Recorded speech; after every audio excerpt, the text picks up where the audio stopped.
Tago-taguan, maliwanag ang pan. Naglalaro ko Pichuga Per eh. Nagawa mo. Nagtatago-taguan kami. Nino? Ni Pastor Kibbs. Diyos ko, Marimar, mga kabatang helmet. Ayang issue na yan, super nagbabaga ngayon, ha? Ngayong araw na to, nagbabaga yung issue na yan. Grabe talaga, Pichuga Per.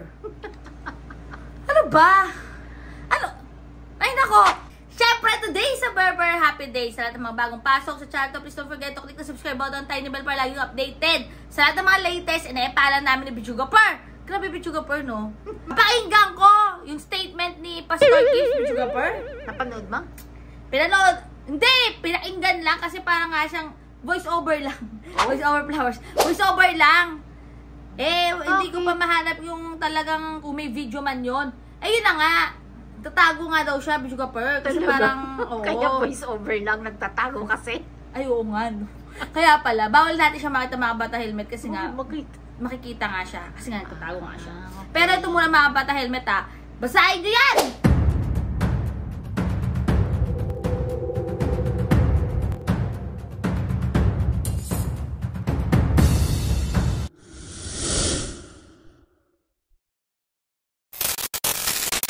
Oh, ano masasabi nyo mga kabatang helmet? Ang gusto lang naman ni Senrisa, di ba? Yung appearance niya sa hearing.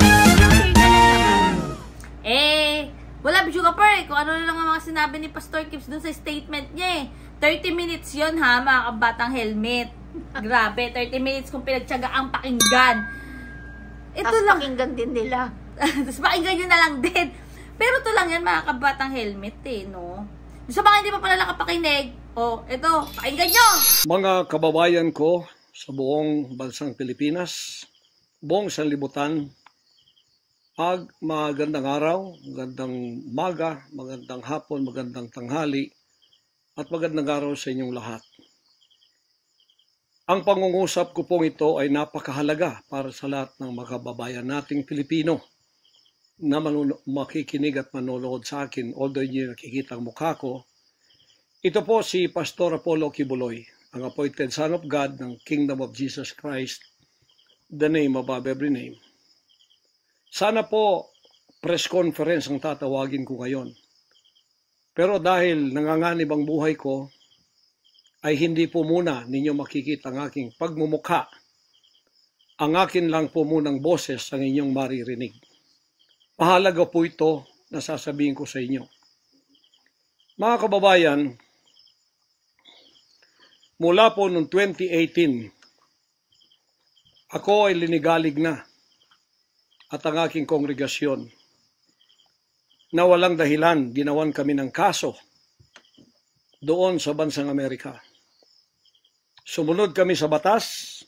Kung kami may mga sinabi lang violations na hindi pa napatotohanan, yan po ay nasa kanilang federal court na. Kumuha kami ng 20 lawyer upang pag-usapan ang lahat ng kanilang akusasyon, which is about 43 counts. Lahat po yan ay mayroong 20 lawyers na nakatutok at meron na po kaming depensa. Naghihintay po ang aking mga lawyer sa Amerika at sa Pilipinas na simulan ang trial. Mulang 2018, pinospon. Ginawang 2020, pinospon. Ginawang 2022, pinospon. 2021, ganun din. 2023, sana ipopospon. Pinospon pa rin. Ngayon, hindi na po papayag ang judge. November 5, 2024, talaga pong itutuloy na. Ngayon, ako naman nandito sapagkat indicted din ako. Sealed indictment pa nga ng 3 taon, hindi ko alam ako indicted ako. So anytime pupunta ako doon, pupusasan na ako, hindi ko alam. Pero salamat naman sa Panginoon Diyos sapagkat hindi na ako pumalik doon at hindi nangyari yon. So dahil kasama ako sa kaso ng aking mga workers na mga 9 o 8 kami lahat, ako yung number 1 na principal. Okay lang, sapagkat ako naman ang leader ng kingdom at ako na talagang target nila. Sa anong paraan ginawa kami ng kasong hindi namin alam at mga kumuha sila ng witness, handa na po kaming lahat ng aming depensa, lahat ng aming documents ng aking mga lawyers, US-based lawyers, handang-handa na po kami. Pinopostpone nila palagi, pero ngayon hindi na. Ngayon, ako dito sa Pilipinas, dahil nandito na ako nung dumating yung mga kasong yan, hindi ako lumaya sa Amerika, kundi dumating ako dito, wala pang kaso. Kinasuhan ako ng naka-sealed indictment, hindi na ako nakabalik doon, pero nandito na ako sa Pilipinas. So hindi po ako tumakas. Ngayon, dahil nandito ako, I will use my constitutional rights for extradition na siyang treaty ng ating bansa. Yan po ang iniintay ng mga lawyers ko dito sa Pilipinas at sa Amerika. Iniintay namin ang request ng US Embassy sa Department of Foreign Affairs. Hindi po dumating. Sapagkat kung yan pag-uusapan, i-endorse doon sa Department of Justice, wala rin doon. Hinintay namin para pag-usapan ang extradition treaty kung paano gagawin. Handa din po ako sa kasong yan kung ako'y ma-extradite pagkatapos mapag-usapan at nakadaan na kami ng Court of Appeals, Court of First Instance at Supreme Court. Kung ilang taon yon, dapat magtiis din sila. Hindi dumating yon, hinihintay ko hanggang ngayon. Wala pong request na ganon. Ngayon, eto po ang mahalagang ibabalita ko sa inyo. Mula noong 2018 hanggang ngayon, hindi na po kami mapakali sa ating sariling bansa. Nawala po ang aming kalayaan sapagkat kami dito ay sinosurveillance. Sinosurveillance ako dito sa Pilipinas ng CIA at ng FBI. Sarili kong bansa, ako po ay nagtatago sapagkat liligwakin ako ng ganun-ganun na lang. Walang extradition process na gagawin. Dumating po sa aming kaalaman sa mga sandaling ito from reliable sources. Correct me if I am wrong, but these are reliable sources na dumating sa akin na ayaw na raw po nila ng extradition treaty. Ang kanila daw pong gagawin ng CIA, ng FBI, ng US Embassy at State Department, kasabwat ng ating gobyerno, ng Pangulong Marcos at ng First Lady at kung sino pa man ang nasa gobyerno, ako ay rendition ng kanilang gagawin. Ang rendition, ang ibig sabihin po, anumang oras pwede lang pasukin ang aking compound at ako ay kidnapin. It's not only rendition, but also elimination. If it is possible, pwede nila akong i-assassinate. So, nandun po sa dalawang yun. Kidnapping or assassination. Killing talaga, murder. Yun po ang dumating na balita sa akin ngayon from reliable sources. Kaya, mulang 2018, alam na po namin na may gagawin sila. Hindi lang namin alam kung paano sapagkat ang iniintay namin ay extradition sapagkat yun ang treaty natin. Ngayon, ito pong gagawin nila dahil hindi na sila dadaan doon ay illegal. Kidnapping or elimination or assassination. Di po ba sa atang sariling bansa, ang aking constitutional rights nawala na? Sapagkat ako po ay binigay na sa kamay ng mga banyagang ito ng ating sariling gobyerno ni Pangulong Marcos at ni First Lady Araneta Marcos. Huwag kayong magkaila kung totoo itong sinasabi ko. Angkinin nyo, kung hindi, i-correct ninyo ako. Sapagkat ang buhay ko ngayon ay nanganganib. Kahit mukha ko, hindi ko pwedeng ipakita sa inyo. Sapagkat ako ay binigay na ninyo sa kamay ng mga Amerikano. At gagawin nilang gusto nilang gawin sa akin, sa aking sariling bansa. Ang aking 11 compounds, araw-gabi, sinosurveillan ng drone. Hindi po kami makatulog, hindi kami mapakali. Baka yung ginawa nila sa amin noong 2020 doon sa Amerika, na bigla kaming pinasok, pinaggigibang pintuan, pinaggigiba ang lahat ng aming pamamahay sa loob, linigwak lahat, ay gagawin nila dito sa aming bansang Pilipinas sa aking mga compound. Saan man po ako naroroon, nandoon sila nakasurveillance sa akin at naghihintay na lang ng tamang pagkakataon upang ako ay kidnapin o kaya patayin o kaya i-assassinate na ganun-ganun na lang para mawala ako dito sa mundong ito. na kanilang bakit ako naging hadlang, hindi ko alam. Hindi lang po yun mga kababayan, kundi ang aking leaders lahat kasama na sa elimination. Ito pong aking Board of Administrators, senior leaders, lahat po sila ay pwede na rin nilang patayin lahat. At pagkatapos hindi namin alam kung anong plano nila sa buong properties namin sa Kingdom Nation. Bakit ganito sila kagalit at bakit ganito ang kanilang treatment sa akin na isang appointed son. Ang ministry ko po ay evangelizing the whole world with the Word of God. Hindi ko naman kasalanan ako'y maging kaibigan ng politikong tulad ni Pangulong Duterte, Vice President Sara.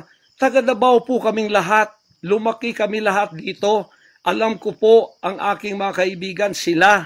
Lumaki kami, mayor namin yan, prosecutor pa, naging congressman, naging president. Yan po ang aking pakikipag-ugnayan for nation building. Wala akong ibang interest sa bansang ito, kundi ang pagunlad. Ngayon, ako po ay inuusig. Ako po ay ginigipit. At ako po ay sinasaktan sa lahat ng paraan ng mga false accusation, false allegations na ayaw naman nilang pumunta sa korte. At pagkatapos, ayaw din nilang paharap itong mga false accusers na pinaggagawa nila to destroy my reputation para idamay sila Duterte family doon sa kapupuntahan ng mga investigasyong walang kakwenta-kwenta. Hinamon ko na kayo, punta kayo sa korte. Ayaw ninyo, ikaw, Risa Hontiveros, ikaw, kayong tatlo dyan na nasa kongresong puro leftist. Hinahamon ko kayo, sabi ko, pumunta kayo sa korte sapagkat ang SMNI, walang kasalanan, ginurgur ninyo sapagkat idinadawit ninyo kami sa politika. Nalis ninyo ang aming malayang pagpapahayag, ang aming press freedom, pati ang liberty ko na, ang aking freedom, ang aking constitutional rights. Wala na po. Palagi kaming nagtatago. Palagi kaming lumilingon sa likod namin sapagkat tinahabol kami. Nakapalibot sa amin ng mga CIA, alam namin yon. FBI nandyan din. Pinag-usapan na ito dyan sa State Department. At ang reliable sources dumating sa akin. Ang ulo ko po ngayon, may patong na $2 million or 100 million pesos ang ipinatong sa ulo ko. Baka yan ay madagdagan pa kung may maunang makapatay sa akin. Ano ang nangyayari sa bansa natin? Ngayon, mga kababayan, ay meron pa pong gagawin daw sila sapagkat meron na daw silang search warrant. Pagkatapos daw, isi-search ang aming lahat ng compound. At hindi daw kami papayagan na merong witness na sasama. At ang balita namin, kung ito'y totoo, sa reliable source ay nagsasabi na paplantingan daw kami ng bomba, guns, and drugs sa aming mga compound. Yan po ay aming babantayan. Sinabi ko na po muna sa inyo dito sa live na to para kung mangyari man ang mangyayari sapagkat wala po kaming ganon ay sila pong may kagagawan nun. Ganito ka-evil ang kanila pong mga pag-iisip sa ngayon, masyadong desperado. Aywan ko kung bakit. Kung kayo nasa katotohanan, nasa kapangyarihan, bakit kayo natatakot? At huwag ninyong pasamahin ang aming mga abogado para sumama sa inyo sa pagsisearch. Kaduda-duda na yon. Hindi po pwede yon. Ano tayo? Bansang Hapon ng panahon ng giyera? Ano to? Panahon ni Hitler? Na wala kaming pwedeng lawyer na sumama sa inyo? Kayo-kayo lang? Pagkatapos, pwede nyo kaming barilin pagka kami nakikipag-usap na kailangang may witness para kamerahan namin ang ginagawa ninyo na wala kayong lusot kung meron kayong gagawin na kabulastugan. At pagkatapos, ipapatong ninyo sa amin. Pagka ito'y totoo, we will resist you. Hindi kami violent, pero hindi kami papayag na wala kaming mga witness na sasama sa inyo. lawyer at saka barangay captain ang hinihingi namin na magiging witness sa lahat ng search na gagawin ninyo sa lahat ng aming pamamahay, kwarto o kung ano. At may lawyer kaming titingin muna sa inyong dokumento kung ano ang isi-search nyo, kung anong bahay, kung anong compound, kung ano lang ang dapat nyong gawin at ilang oras. Hindi to open-ended eh. Kailangan meron sisisi namin ng judge na gumawa ng search warrant na ito pagka hindi ninyo nirespect ang aming constitutional rights. Huwag ninyong tapakan ang aming rights. Hindi din namin tatapakan ng rights ninyo bilang kayo ay nasa batas. Igagalang namin yon. Pero igalang din ninyo kami kasi meron kaming mga narinig na ginawan ninyo ng mga ebidensyang peke. Tinamnan ninyo pagkatapos ipapatong ang kaso sa amin. Religious community po ito. This is a spiritual community. Once tumapak kayo dyan, sapagkat kayong nagdadala ng batas, respetuhin ninyo, you are on holy ground. Yan po ay mahal na mahal naming banal na dako. Huwag ninyong lapastanganin. Pero hindi namin kayo pipigilan kapag may search warrant kayo. Pero hindi kami papayag na hindi kami makakasama ng kasama namin, hindi makikialam sa inyo. Titingin lang sa lahat ng gagawin ninyo.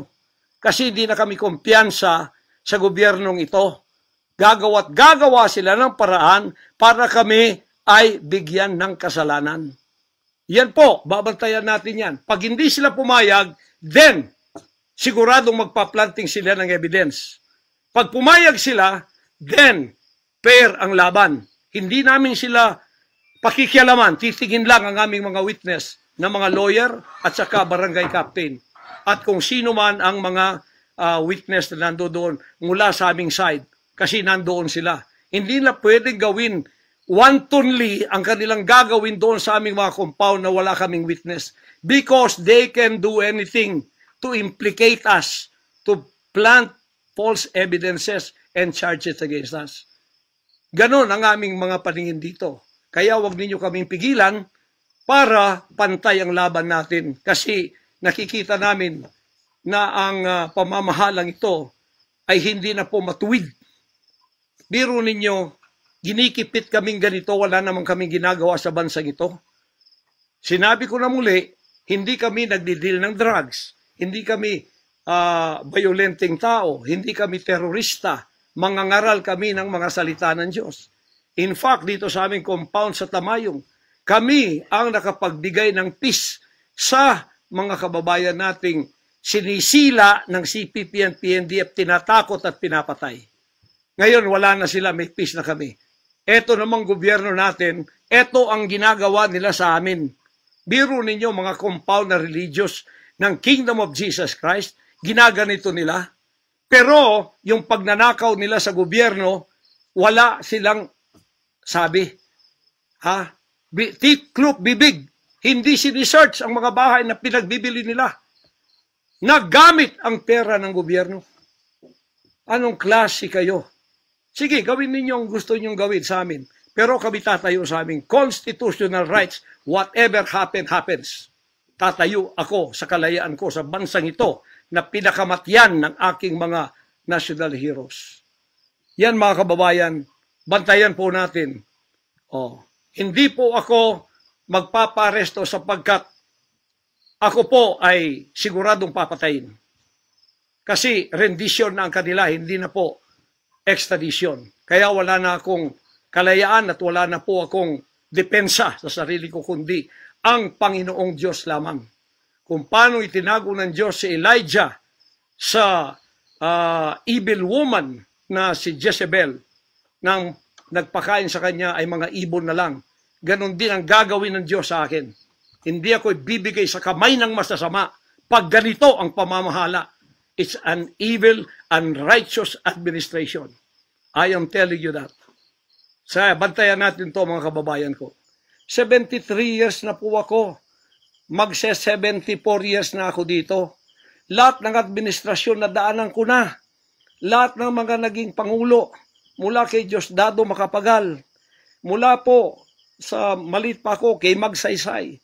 kay Carlos P. Garcia, kay Diosdado Macapagal, kay Marcos Sr., kay Cory Aquino, pagkatapos kay Ramos, pagkatapos kay Gloria Macapagal, pagkatapos kay Erap, pagkatapos kay Ramos, pagkatapos si Aquino, Noynoy, pagkatapos ang ating Pangulong Duterte.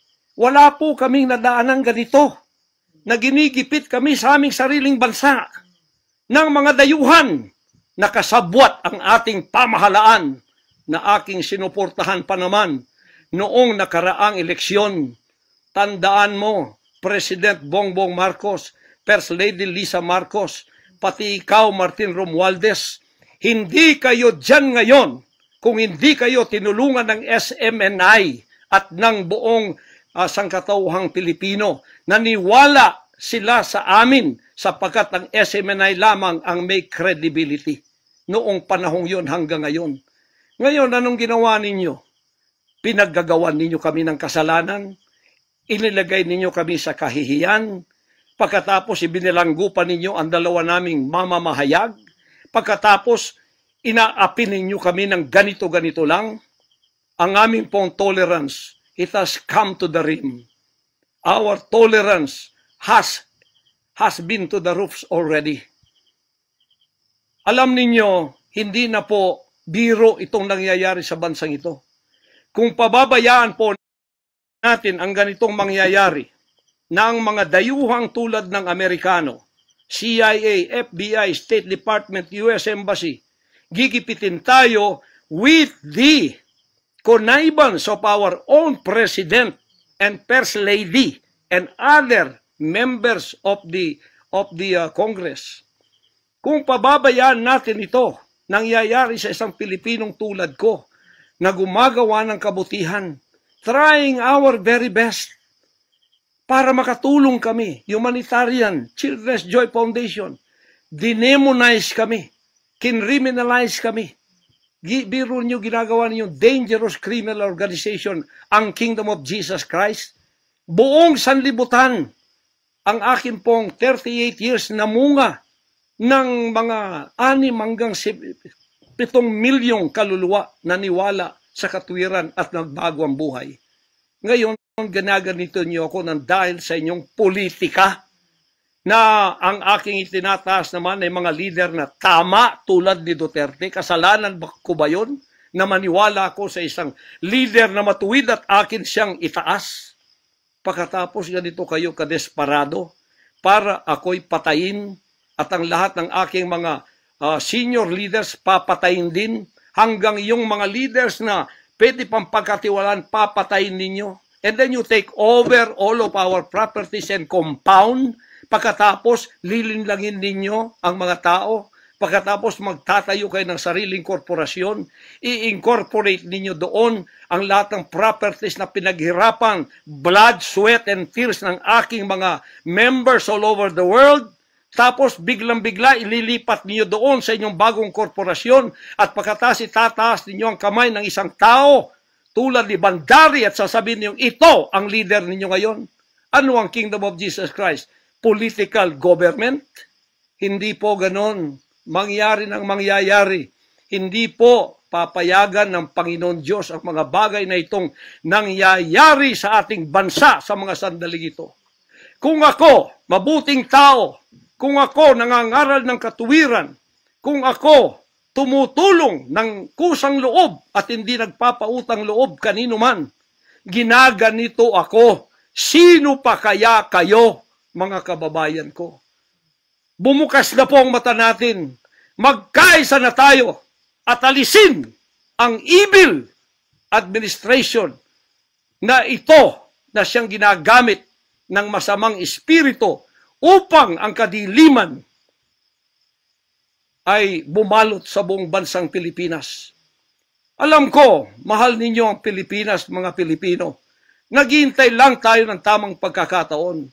Meron pa bang ibang pagkakataon? Tingnan niyo nangyayari sa Kongreso. Tingnan niyo yung korupsyon. Tingnan niyo yung droga. Mismong ating presidente, mismong kanyang pamilya, inakusahang druggists. inakusahang mga drug addicts. Wala tayong ginagawa. Mismong Pangulong Duterte na nagsabi niyan. Mismong naririnig natin araw-araw, durugista siya. Pagkatapos, kami pa ngayon ang inaapi-api sa aming paglilingkod. Pagkatapos sila ay mga kriminal na nakaupo dahil may kapangyarihan. Kami ngayon ang liligwakin nila. Hindi ba yan karumal-dumal sa harap ng ating Panginoon Diyos?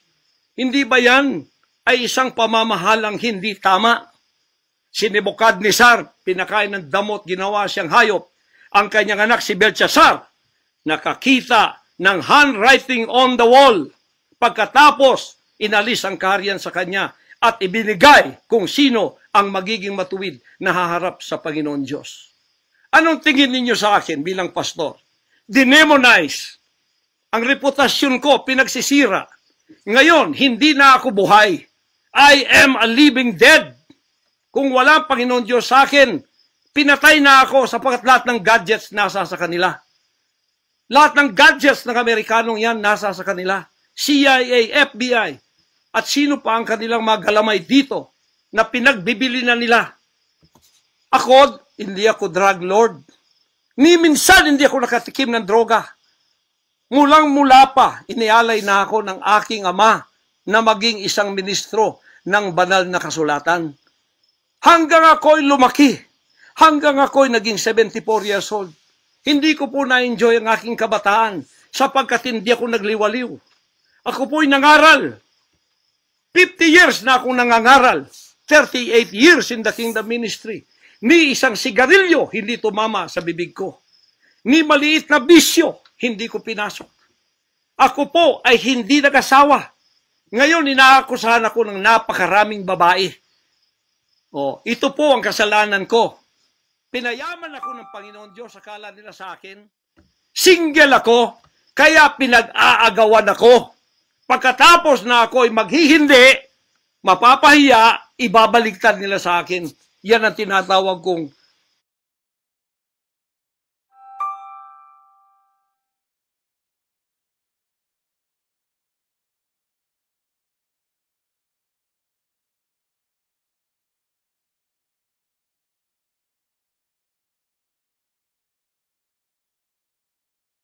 Potiphar's wife syndrome. Hindi po ako nagsasalita ng ganito kasi mapahiya ang mga babaeng yan. Nag-aagawan sila. Mahirap man sabihin. Pinag-aagawan nila ako. Dahil nananawagan sa mga magulang, mayaman na tayo pag nangyari ito. Sabi ko, hindi mangyayari yan kasi dedicated ako eh. Napahiya, ngayon binayaran at ngayon binabaligtad ang lahat ng istorya. Mahirap pong sabihin ko ito kasi masisira ka ng pagkababae. Napilitan lamang ako sapagkat ang buhay ko po'y nanganganib. Anytime pwede na akong kidnapin kung nakita ang aking lair, ang aking hideout. Anytime pwede na akong ligwakin. Ang aking mga BOA leaders, hindi na po natutulog sa compound. Kung saan-saan na lang po mga membro kami natutulog. Doon sa mga payak na mga bahay, doon sa mga bahay na hindi kilala. Sapagkat lahat po kami nakalista na. Napapatayin, gugurgurin. Wala po silang takot kasi nasa kanila daw ang kapangyarihan. Mahal kong kababayan, nagtatago ako sa kakisariling bansa. Sariling mga compound namin na pinaghirapan. Hanggang kami na ako saan nagpapalimos. Pero yung amin pong sinusulisit, tingnan ninyo ang humanitarian na ginagawa namin. Ni 5 wala kaming ninanakaw. Yung mga volunteers ko, walang sweldo. Araw at gabi. Sapagat nakikita namin ang mga kabataang Pilipino, pinabayaan ng mga politikong yan. Kami po nagsasacrifice para mapakain sila, mapaaral na wala pong bayad. Pagkatapos, ang kababayan nating nalipusta, kalamidad, walang tumutulong. Kung may tumutulong man, politika at may kabayaran. Nagtitiis po kami sa mga pag-alipusta. Sa paninira, inaangkin namin yung kasi malaki ang ganti namin sa langit. Ngunit pagka nakasalalay na ang ating mga kalayaan, lalo na sa kamay ng mga banyagang ito, na wala naman tayong ginawang masama sa kanila, tumutulong pa ako sa Amerikang yan. Nagdodonate ako doon sa malalayong lugar tulad ng Apalachian, na hindi nakapag-aral ang mga bata. Bumili kami ng napakalaking library para sila'y makapag-aral. Mga Amerikano po yan. Kinikilala ba nila yon? Kung nagseselo sila sapagkat ako'y umusbong sa bansang Amerika, problema na po nila yon. Kung ako'y binigyan ng ama ng isang sasakyang panghipapawid para hindi ako madelay sa aking worldwide na gawain, kasalanan ko ba yon? Kung ako binigyan ng pampalipad na helicopter dito para mapuntahan ko lahat ng aking satellite sa buong Mindanao, Pilipinas, kasalanan ko ba yon? Kasalanan ko ba na ako'y magkaroon paralan para makapag-aral ang mga bata na walang bayad? Kasalanan ko bang mayroong SMNI para hindi mabayaran? At pagkatapos itong salot na CPP-NPA na marami pinatay ng mga members ko, ministro, at iba pang mga inosenteng Pilipino for 54 years ay magsasalita ng katotohanan na hindi natatakot. Ngayon kami ang tinatakot ninyo, nililigwak ninyo. Anong klase kayo? Kung hindi kayo tatayo ngayon, mga kababayan ko, sapagkat ako'y living dead na, wala nang kwenta itong buhay ko, iaalay ko ito sa bansang Pilipinas. Ako ang mamumuno upang tayo ay magkaroon ng kalayaang muli. Unang-una sa akin, sa aking kababayan, sa Kingdom Nation, sa aking mga leaders na papatayin din, at sa lahat ng Pilipino nagmamahal ng kalayaan. Tatayo ako!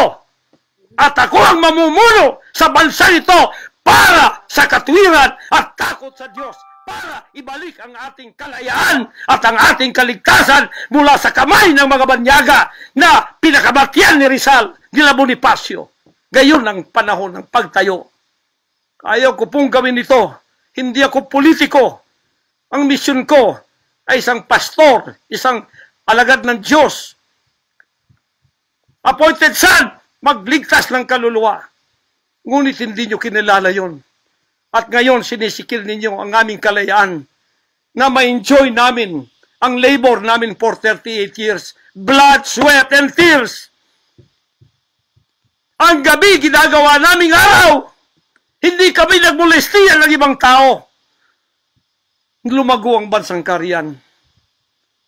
Ngayon, you are envying and jealousy. Gusto niyo kaming i-put down. Mapipilitan akong pupunta at mamumuno sa bansang ito para sa katwiran. Sasabihin ko sa inyo, pag ito'y kalooban ng Diyos, gagawin ko. Ngayon din, sapagkat ang buhay ko ay wala ng kwenta. Papatayin din naman nila ako. Ngayon tatayo na ako para sa kalayaan nating lahat. Mahal kong mga kababayan, ito po ang mahalagang mensahe ko sa inyo sa mga sandaling ito. Hindi ko po uurungan ang sinumang gumagapi sa bansa ko at sa aking kalayaan na ako mismo nagtatago sa aking sariling bansa within 74 years. Hindi po nangyari ito ngayon lang. Pangulong Bongbong Marcos, akala ko matuwid ka na tao. Ikaw, First Lady, akala ko matuwid kang tao. Totoo ba yung ginagawa ninyo riyan na meron kayong mga sex orgies at meron kayong mga drug session na nagliligwak kayo ng drug, sumisingot kayo ng drug habang nagsesex orgies kayo? Totoo ba ito? Totoo bang kayo ay may mga session ng nagarkila kayo ng mga voodoo, expert from Africa, pagkatapos mga witchcraft sa India, at ang inyong session Martis, at pagkatapos Biyernes dyan sa Malacanang upang inyong aswagin, i-witchcraft ako, Vice President Sara, at Pangulong Digong, at ang lahat ng tutol sa inyong paglilingkod. Biro ninyo, naging demons na kayo. Nag-devil worship na kayo kung totoo man ito. Nag-devil worship na kayo kung totoo man ito. Para lang kayo ay manatili sa kapangyarihan. Para lang kayo ay humawak ng aming pera ang hindi ninyo pinaghirapan. Kami po ay nagbibigay ng taxes. Lahat ng aking kingdom materials from China, may taxes lahat yan. Milyon-milyon ang aming binabayad. Ngayon, ginagawa pa ninyo sa amin ito? Matuwid ba kayo? President Bongbong Marcos, Lisa Marcos, makinig kayo. Totoo ba na gumawa kayo ng aksyon kasama ng FBI na ako ay nyo nang ipaligwak at binigay sa kanilang kamay? Kaya't sila'y gumagawa ng ganito with impunity sa aking sariling bansa. Kung ganyan ang ginawa ninyo, I will not honor you. I will not respect you because you did not honor me and you did not respect me. You are no longer worthy to be our trusted leader. Mabuti pa, hanggang maaga pa, Bongbong Marcos, Lisa Marcos, Martin Romualdez, bumaba na kayo sa posisyon. Mag-resign na kayo sapagkat hindi hihinto ang tinig na ito habang naririyan pa kayo. Mga kababayan, tatayo ako sapagkat patay naman lang din ako. Tatayo ako hanggang buhay pa, hanggang may hininga pa ako para sa natitirang buhay ko ay magkaroon naman tayo ng boses at magkaroon ng kahit munting kalayaan na lang mula sa mga banyaga na kasabwat ang mga makapiling Pilipinong ito na itinayo natin sa kapangyarihan, akala natin ay maasahan natin sila. Mga demonyo pala. Sorry to say that, but that is the truth.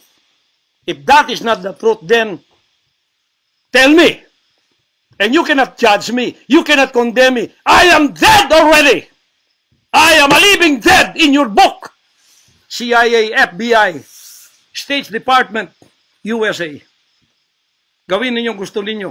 Ngayon na nakapagsalita na ako, lalantad na ako. Hindi na ako natatakot. Ako ay handa sa glorification. Kung ang glorification ko ay mangyayari maging glorified body ako, hindi ko tatablan ng bala. O kaya, tatablan pa ako sapagkat hindi pa nangyari yon. Handa na akong humarap sa mga bala ninyo. Basta't ito ay nasabi ko na sa social media. Huwag ninyong ligwakin ito para sa bansang Pilipinas ito. Mahal ko po kayong lahat. Pagpalain natin ang ating bansang Pilipinas. Pagpalain tayo ng ating buting Diyos. Pagpalain at ipigay natin ang lahat ng kapangyarihan sa Kanya. At tandaan ninyo ito. Hindi mananaig ang kadiliman sa bansang ito habang may boses na ganito. Sumunod po kayong lahat at tayo ay magkaisa ngayon para itaas ang bandila ng kalayaan ng ating bansang ibinigay ni Rizal ang kanyang dugo. Ibinigay ng ating mga heroes ang kanyang dugo. Ngayon, itong mga slaves na to ay hawak ang liig nila ng mga banyaga at tayo ay ipinagbili na sa kanila. Hindi ako papayag hanggang ako'y may buhay at hininga. Total, patay naman din ako sa inyong libro. Okay na ako sa buhay ko. Masaya na ako. Meron na akong accomplishment. Handang-handa naman ako pumunta ng langit noon pa. 50 years ago, I was ready to go to heaven because I have been there thousands of times and I saw my mansion there. Nandito lang ako para sa aking bansang Pilipinas, para sa kaligtasan ng mga kaluluwa sa buong sanlibutan. Yun lang ang dahilan kung bakit ako narito. Pero natatakot mga tay? Hindi po. Sapagkat ako'y nasa Kanya at siya'y nasa akin. Ano man ang mangyayari sa akin tulad ng aking amang si Jesus Christ, ipinako sa krus, ay handa po akong mag-alay na aking buhay sa isang worthy cause na sinasabi ko dito. Magandang gabi po, magandang araw sa inyong lahat. Hanggang dito lang, pagpalain tayo ng ating dakilang Ama. Sa Kanya lahat ang kapurihan at ang kapasalamatan at ang kaharian magpakailanman ay mananaig dito sa ating bansa at sa buong sanlibutan. So, ayan nga mga kabata helmet. Ano masasabi nyo sa issue na yan? Diyos ko, para lang tayong naglalaro, no? Napakasimple lang naman nung nare-request. Mag-appear. Appear ka lang. Humarap. Wala namang threat eh, no, Bichugapur? Bakit kailangan magtago? Bakit natatakot? So, alam mo, gulong-gulo na ako, oh, mga kabatang helmet sa mga yun eh. Itong bibi natin, no? Sunflower na lang. Ano ba yan, Bichugapur? Tapos yung next hearing yata is March 5. So, aabangan natin yan if mag-a-appear na ba doon si Pastor Gibbs. Kung di na siya matatakot. At saka, nagtatago lang daw siya Kasi, dito. Diba? dito? Sabi? Tama ba? Totoo ba? Sang dito? Na dito lang na nagtatago, hindi pa naka-fly-fly? dito sa Pinas? Dito sa puso ko. Pero nakakaloka lang talaga mga kabatang helmet Yung mga witness na lumabas, Diyos ko yung mga statement nila, kapag napanood nyo, napakinggan nyo, talagang, Totoo ba yun? sige, pagpalagay na natin kung ginawa lang ba? Gawa-gawaan lang ba? Script lang ba? Scripted lahat? Hindi yun totoo. Pero, grabe naman, Bichugapur, para umiyak ka, lalo na yung lalaki. Hindi, sabihin na natin na scripted kailangan siya. din, kailangan sabihin din na natin umiyak. scripted. Huwag nating anuhin na totoo siya. Sige, kunwari Sabihin scripted lang scripted yan. Hindi naman totoo yung iyak-iyak niyan. Pupunta ako sa Senado, ipaglalaban ko ang totoo. Aapir ako. Diba dapat ganun? No, dapat nag-appear siya. Diba? Kasi yun yung totoo Si Pastor Gibbs, dapat umappear siya kung sa tingin niya scripted lang itong mga witnesses. Hindi totoo yung mga sinasabi niya. Pero alam mo, Bichugapur, para sa isang tao na magpapanggap, aarte, na namolesta siya, na ganito, parang super kasukdul-sukdulan naman na yata ng buto mo para maatim na magpanggap ka if ever man na scripted yun or gawa-gawaan lang nila against Pastor Gibbs, di ba? Malay mo naman, scripted nga. Bichugapur, yung iyak. Alam mo naman, yung mga artista, Sabagay, kaya naman nilang umiyak. Oo. Pero dapat, Bichugapur, nag-appear na si Pastor Gibbs. Kasi nga may threat. May nagbabanta sa kanyang buhay. Kaya kailangan niya magtago. Kaya ngayon, naglabas siya ng anunsyo. Kailangan, voice over flowers lang. Voice over lang. Voice over lang? Oo, kasi hindi nga siya pwedeng magpakita. Kasi pag makikita siya, baka biglang lumitaw doon sa bigla siyang hablutin. Kakaawa naman. Ako, basta mga bata, comment down below nyo dyan kung ano masasabi ko. Araw-araw na lang ang issue naman yan si Pastor Gibbs Ano naman kaya yung major issue na natatakpan nitong issue kay Kibuloy? Kaya, ano nga ba? O yun, yung hindi na naman nating nakikita? Dahil ang nakikita lang natin yung issue kay Gibbs. Eto, yung kay Sara Duterte. May sinabi siya regarding sa mga ibinabato daw sa mga vice presidente. Oo. Ayan yung post. Nako, Bichugapur. Teka lang. Vice Presidente baka mo. Yung kay BP Lenny, ang binato nyo, puro disinformation, fake news. Tapos ano bang pinagsasabi kay BP Lenny nun? Bobo, lutang. Oo. O, di ba? Kung ano-ano mga ibinato. Oo. Pero, in terms sa pagtatrabaho ni VP Lenny, wala sila may bato kasi nga yung transparency, accountability nandun. Pero eto, yung sinasabi at binabato naman kay Miss Sara Duterte, yung about naman daw sa mga armas. Totoo ba yun? Connected na naman kay Pastor Kibuloy. Malay mo naman hindi totoo yun. Ayun nga, di ba? Ang dami na namang ganap. Kwento lang yun. Ano to? Kwentong barbero lang yung issue na lang yun? Paninira yun. Ano ba? Kaya pala marami nga daw sinasabi sa mga vice presidente. Ang pagkakatanda ko lang talaga, Bichugapur, na naging vice presidente ng Republika ng Pilipinas na talagang matino. Siniraan. Oo, yung talagang matino. Pero siniraan, di ba? Oo. Sabi, buti pa daw yung pandesal. May laman. Hindi kagaya yung isa dyan. Kilala ko yan kung sino. Diba? Nasaan na siya ngayon? Andon sa... Ayan mga bata helmet, comment down below nyo dyan kung ano masasabi nyo regarding naman dito sa issue ni Pastor Gibbs at dito sa statement ni Miss Sara Duterte. Diba, Bichugapur? Basta stay happy, stay healthy, and stay safe tayo as always. Sabi kami sa bayan, nag-helmet din ang bukid. Keeps getting better every day. God bless everyone. Bye! Tago-tagan. Taya! Ang taya! Hindi ka pa nagtatago eh. Taya ka! Hindi!